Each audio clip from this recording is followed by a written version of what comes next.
ya Rasulullah, salamun alaik. Kita lanjut daripada pembahasan kitab Adabul Insan fil Islam, yaitu masih membahas tentang adab kepada Allah Subhanahu wa taala yang dibagi ke dalam 3 macam. Kemarin kita sudah membahas 2 macam, yaitu mengerjakan perintah Allah, terus kedua memperdalam tentang pengetahuan sebab perkara-perkara yang bisa mendekatkan diri kepada Allah Subhanahu wa taala. Yang ketiga ini yaitu yang salah satu adab kita kepada Allah Subhanahu wa taala, yaitu menentang atau menentang daripada hawa nafsu dan menegahkan atau mencegah daripada melakukan segala yang terlarang. Karena hawa nafsu itu dijadikan sebagai perangkap kepada kejahatan. Hawa nafsu itu, kejahatan itu kalau misalnya udah tercampur dengan hawa nafsu itu jadi indah. Hawa nafsu kalau udah bercampur dengan keindahan itu jadi indah kelihatannya. Keindahan tapi yang bisa merusak, yang bisa melepaskan diri kita daripada adab kepada Allah. Itu sebagaimana diterangkan di dalam Al-Quran, inna nafsa la maratun bisu'i, yaitu sesungguhnya hawa nafsu itu amat mengajak kepada kejahatan. Tuh, mulai dari hawa nafsu mengajak ke dalam kejahatan. Karena kalau sesuatu hal kejahatan itu kalau udah bercampur dengan hawa nafsu itu jadi indah. Khamar minuman keras. Itu padahal kita tahu itu apa? Bikin hilang daripada kesadaran kita. Tapi karena memang itu terkemas dengan hawa nafsu, maka apa? Kelihatannya indah banget. Kelihatannya apa? Bisa menghilangkan masalah. Bener bisa ngilangin masalah. Tapi apa? Sesaat. Karena apa? Hilang masalah, hilang pula akal kita. Kita sehat nih, dikasih nikmat sehat sama Allah, masa kita mau bikin diri kita hilang akal? Dengan sadar lagi kita membuat hilang akal tersebut. Khamar memang terasa nikmat saat ini, tapi apa? Nanti setelahnya hilang akal kita di dunia. Nauzubillah min zalik, ketika kita lagi minum khamar, hilang akal, Allah cabut nyawa kita. Ya Allah, mati dalam keadaan su'ul khatimah. Lantaran apa? Khamar itu yang sangat jahat. Pernah suatu saat ada dikisahkan seorang ulama, beliau sangat dikagumi di satu daerah tersebut. Nah, suatu saat ini ulama tersebut diculik, dimasukkan ke dalam rumah. Semuanya dikunci. Di dalam rumah tersebut apa? Ada seorang gadis penggoda, ada anak bayi, ada khamar. Kata orang tersebut, kata perempuan tersebut, wahai Tuhan, kalau mau keluar dari sini, Tuhan harus pilih salah satu. Tuhan menyetubuhi saya, atau Tuhan minum khamar, atau Tuhan bunuh ini anak. Di situ apa ternyata? Kata orang tersebut mengatakan apa? Yaudah, saya membunuh dosa yang besar. Saya berzina dosa yang besar. Udah, saya minum khamar aja dah. Begitu dia minum khamar, ketika dia minum minuman keras tersebut, diminum seteguk sampai akhirnya dia hilang daripada sadarnya. Maka apa? Ketika hilang sadar tersebut, orang tersebut apa? Digoda oleh perempuan tersebut. Digoda sampai akhirnya mereka melakukan hubungan yang dilarang. Ketika udah menyelesaikan hubungan, digoda lagi sama itu perempuan untuk membunuh. Akhirnya apa? Dibunuh. Akhirnya apa? Lantaran khamar tersebut, tiga perlakuan langsung gelibas semuanya. Lantaran khamar, lantaran minuman keras. Setetes ente minum khamar, setetes doang nih, itu apa? 40 hari dosa ente kagak pahala ente 40 hari pahala enggak diterima sama Allah. Ditambah ketika ente minum khamar tersebut apa? Dosanya apa? 40 rumah ke depan, ke samping, ke belakang, kanan kiri ente tanggung tuh dosa. Mau dibilang zina sama mabok itu apa? Maksiat kepada Allah. Ketika Allah kasih turun musibah ke satu tempat, bukan cuma dia doang yang dapat. Kenapa? Bisa sekampung. Orang yang baik bisa kena. Lantaran apa? Lantaran ada orang yang bermaksud kepada Allah Subhanahu wa taala. Lantaran khamar bisa tuh sekampung kena langsung. Alhamdulillah. Kalau ketiga pokok itu kita dapat jalankan dengan seksama dengan baik, maka terdapatlah takwa atau bakti yang sebetul-betulnya kepada Allah Subhanahu wa taala. Jika tiga pokok tadi, yaitu mengerjakan perintah Allah dengan sebenar-benarnya, terus mencari ilmu Allah Subhanahu wa taala, belajar dengan sebenar-benarnya, terus menjauhkan daripada hawa nafsu, menenangkan daripada hawa nafsu kita, maka apa? Kita bisa termasuk orang-orang yang sebenar-benarnya bertakwa dan sebenar-benarnya berbakti kepada Allah Subhanahu wa taala. Maka bakti kepada Allah itu adalah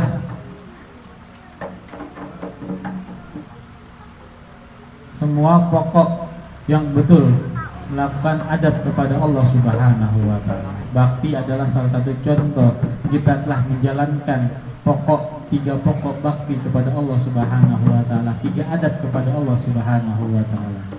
Ketika kita udah punya adab sama Allah, Allah kasih ridho untuk kita. Allah Maha penerima pintu taubat. Allah Maha menerima taubat hamba-hambanya. Sebesar apapun dosa ente, sebesar lautan sekalipun dosa ente, Allah Subhanahu wa taala Maha Pemurah, Maha penerima taubat. Maka apa?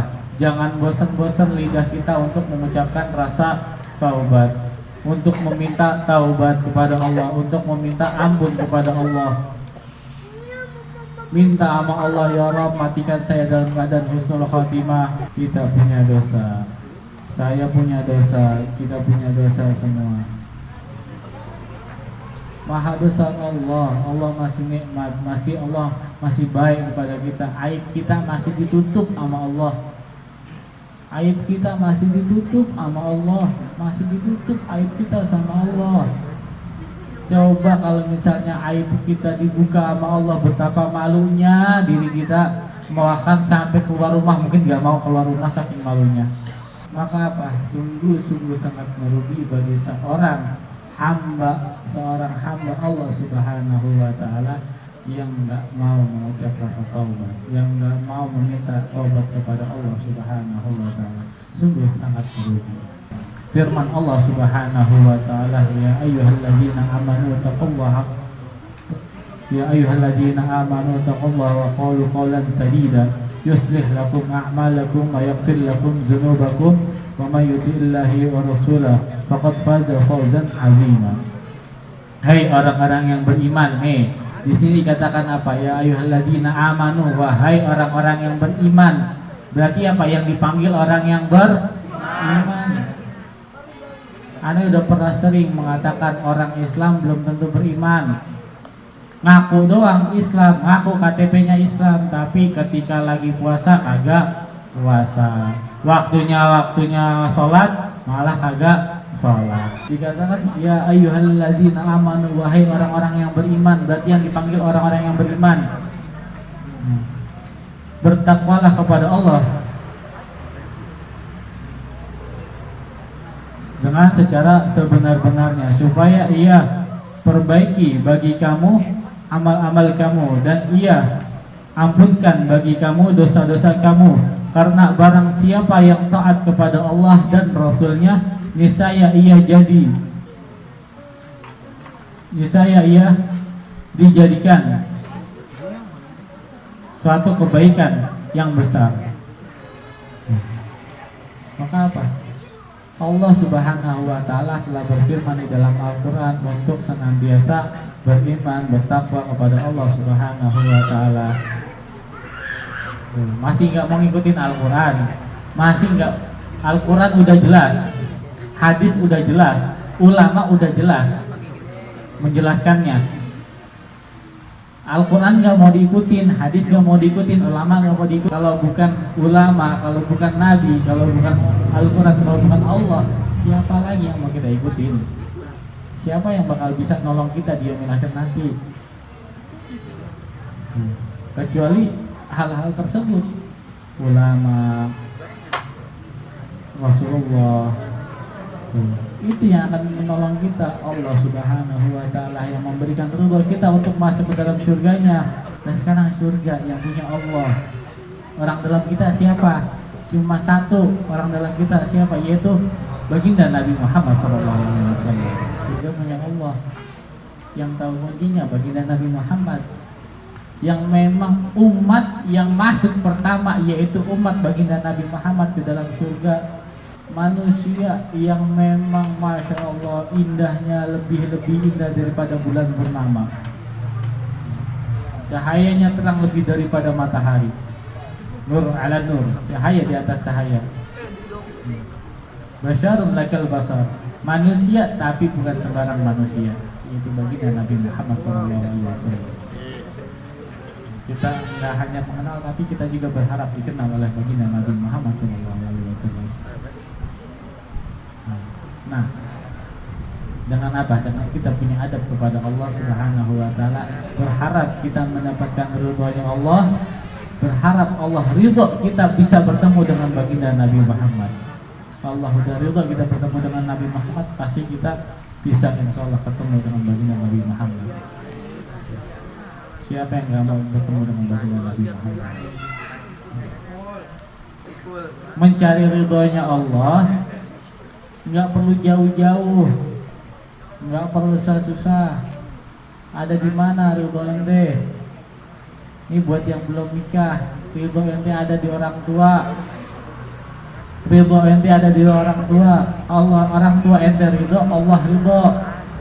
Seorang istri ridhonya ada di mana? Ada di suami. Minta ridho sama suami. Dan suami di mana ridhonya? Suami ridhonya di ibunya. Maka Pak istri jangan cemburu kalau misalnya suami ngutamain ibunya, jangan cemburu. Itu pintu ridhonya suami. Tinggal kita nih, kita bisa nggak mencari ridho orang tua kita? Berapa kali kita ngebentak orang tua? Nah, berapa kali kita ngelawan orang tua? Sering kita ngelakuin bentak orang tua. Apalagi kalau misalnya kita punya pendapat, orang tua beda pendapat sama kita, wah Allah, udah gampang banget buat melawan orang tua. Ya Allah, jangan hilangin deh namanya rasa ingin melawan orang tua, hilangin. Ketika ente datang ke hadapan guru, taruh itu ilmu, taruh itu ilmu. Sama halnya dengan orang tua, sehebat apapun ketika ente berada di hadapan orang tua, taruh itu jabatan ente, nggak berlaku. Sehebat apapun di hadapan orang tua, kita tetap menjadi seorang anak. Sehebat apapun kita di hadapan guru, kita tetap sebagai murid. Nggak ada yang namanya bekas orang tua, nggak ada. Nggak ada yang namanya bekas guru, nggak ada. Sehebat apapun ente nanti udah besar, ente udah jadi orang hebat, ketika ketemu guru tetap ente ngomong beliau adalah guru saya. Jangan sampai ente mengatakan wah itu bekas guru saya. Bekas itu guru, bukan makanan. Itu guru bukan barang. Itu orang tua bukan barang. Bukan nggak ada kalimat kata bekas, nggak ada. Nggak ada kalimat kata bekas buat orang tua, buat guru, nggak ada. Sehebat apapun taruh jabatan ente, sehebat apapun ente taruh ilmu ente ketika berhadapan dengan orang tua, berhadapan dengan guru. Cium tangan orang tua biar benar. Berkali-kali nih aneh selalu ingetin, cium tangan orang tua biar benar. Cium tangan, bukan jidat, bukan jidat, bukan pipi. Nih cium nih. Nih di hidung nih, hidung sama mulut nih, cium tangan. Guru sama orang tua nih gini. Cium tangan biar benar. Jangan cium tangan sama orang tua di jidat, cium tangan sama orang tua di pipi, malah kadang nggak kenal langsung dilepas saja. Nih, ridho kita ada di tangan orang tua, ridho kita ada di tangan guru. Maka apa? Yuk kita ajarin anak-anak kita ajarin adik-adik kita. Ketika dia salaman sama orang tua atau yang lebih tua atau kepada ulama, ketika dia salaman kagak benar, tegur. Ini salaman yang benar apa? Udah diajari juga. Salaman dia benar nih, begini. Bahkan Hai Bahar pun mengatakan nih ketika salaman apa? Diindus, dicium. Namanya dicium. Tuh. Jangan baru apa namanya? Mau salaman di jidat. Hidungnya itu di jidat atau di pipi. Hidungnya itu di pipi. Jangan, biar benar. Itu termasuk pintu ridhonya kita. Pintu ridhonya kita. Ketika kita udah salaman benar sama orang tua, salaman benar sama guru, maka apa? Tuh, ridhonya insya Allah akan mengalir kepada kita. Wali ente tuh, wali yang benar-benar nyata, yang benar-benar doanya langsung makbul, itu orang tua. Makanya jangan pernah melawan sama orang tua. Semoga kita yang hadir pada malam hari ini senantiasa mendapatkan ridho dari Allah Subhanahu wa taala di dunia dan di akhirat. Amin amin ya rabbal alamin. Wallahu a'lam.